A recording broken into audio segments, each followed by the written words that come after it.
These two big houses were his. This was his and the second one was of his brother.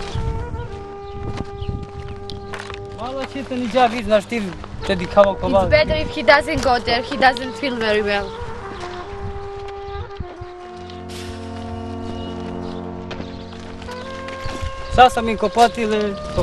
They had very beautiful life. They had every possibility. He doesn't want to go. He cannot see it. He feels sorry.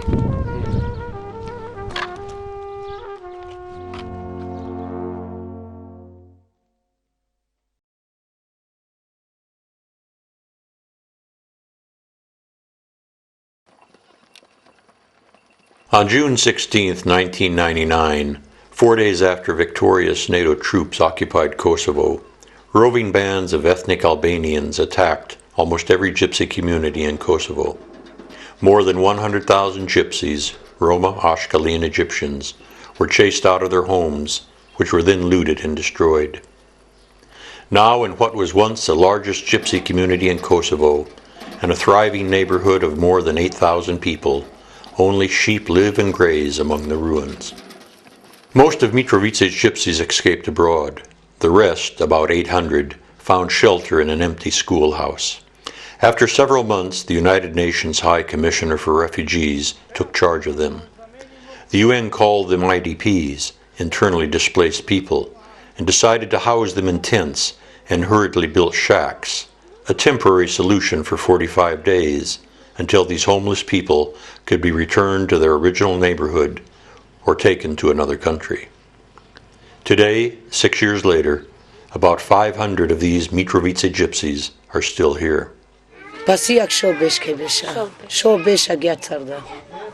Nijedna organizacija do sada ne pomogne ovim Romima. Oni kako se snađe, živi neko po đubre, neko izgleda pokuplja gvožđe, pa prodaju onako. Mora da proživi, nema otkud da živi. 26 familija me nkate I nam kaj krikatari kćeš mala. Vite pija, vite naja, vite za kuvanje, sve. The shacks in these camps were not built by the Gypsies, but by UNHCR and their implementing partner, Action by Churches Working Together. Old lead-painted boards, overflowing septic tanks, and sometimes no running water for up to 6 months have made living conditions unbearable. But worse than the conditions of the camps is the location where the Mitrovica Gypsies were placed, next to 100 million tons of toxic waste. Mitrovica has one of the world's largest resources of lead. The smelter at Trepčka Mines was closed 5 years ago by the UN administration to prevent further pollution. But according to Ilija Ilazovic from the Kosovo Health Authority in Mitrovica, dangers from the toxic material remain. Problemi su ostali su u vidu deponija koje onda olovne prašine, olova u vodi I olova koje ugrožava živote. Posebno su ugroženi Roma kampovi koji se neposredno nalaze u industrijskoj zoni, u zoni gdje ruže vetrova direktno nanose prašinu, olovnu prašinu preko njihovog kampa. Ja mislim da je opasnost toliko velika da preti opasnost da čitava generacija jedna nestane. In 2000, WHO, the World Health Organization, took the first blood test for lead poisoning in the Mitrovica area. The highest levels were found in the Gypsy camps.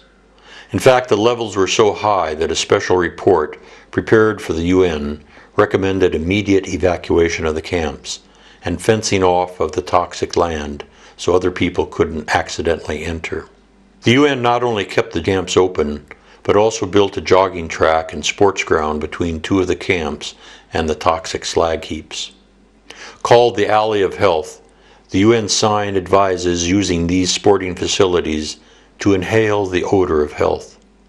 Exercising, opening the lungs, allows for more toxic dust to enter the body.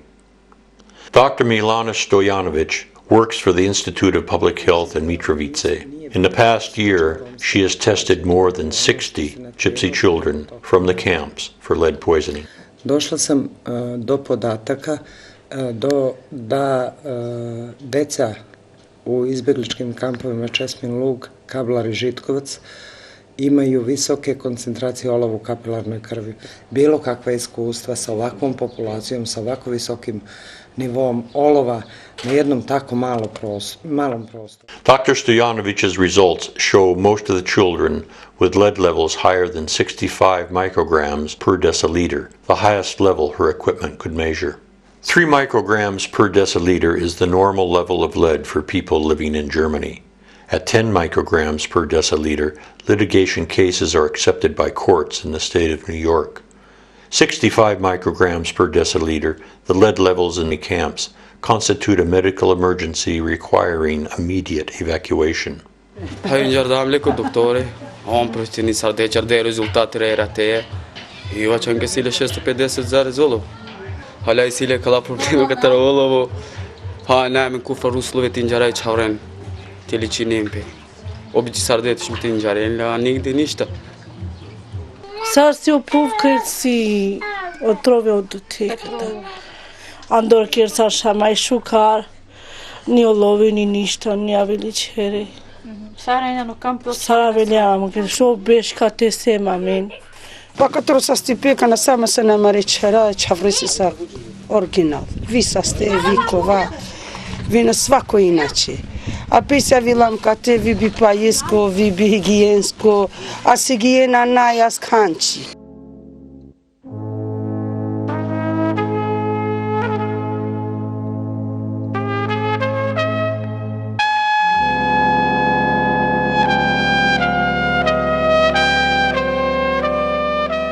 It is unreasonable to assume this woman was affected by lead poisoning due to the high level of lead found in her children's blood. Young children under the age of 6 are especially vulnerable to lead's harmful health effects because their brains and central nervous system are still being formed. For them, even very low levels of exposure can result in reduced IQ, learning disabilities, attention deficit disorders, and behavioral problems. Other problems may include stunted growth, impaired hearing, and kidney damage. Reduced coordination and problems walking could be some of the most prominent signs of high-level lead poisoning. Also, at high levels of exposure, black stripes of lead will appear on a child's gums. In the worst cases, a child may become mentally retarded, fall into a coma, and even die from lead poisoning. This is Janita Mehmeti. She was a bright 4-year-old Gypsy girl attending the camp kindergarten when her teacher noticed she was losing her memory and finding it hard to walk. Her older sister Malasha recalls what happened. Desila se, došla iz škole, posle 2 sata, imala je 2 sati, nije bila ni bolesna, ni ništa, tako, od samog sebe. Samo se, znaš, onako, tu se slugila. Janita Mehmeti died on July 22, 2004 in the Žitkovac UN camp.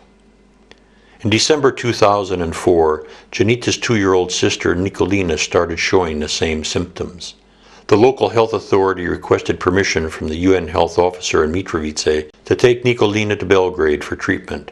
Dr. Shevchenko, the UN health officer, refused.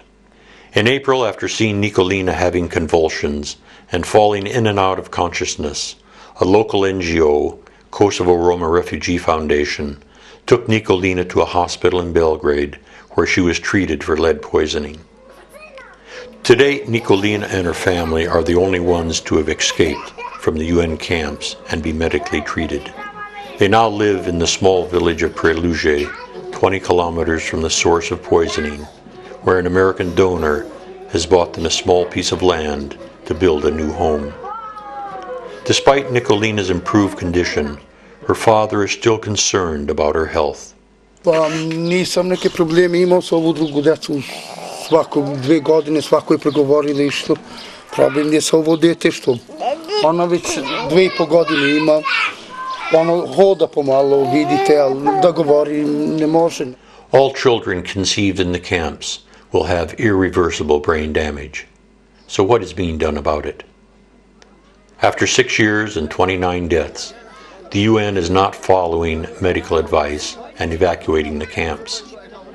Instead, the UN has started delivering small amounts of food and juice every other week, the first food aid since 2002. No children or pregnant women, the most vulnerable, are being medically treated for lead poisoning, only given provisions in exchange for empty juice boxes from the week before.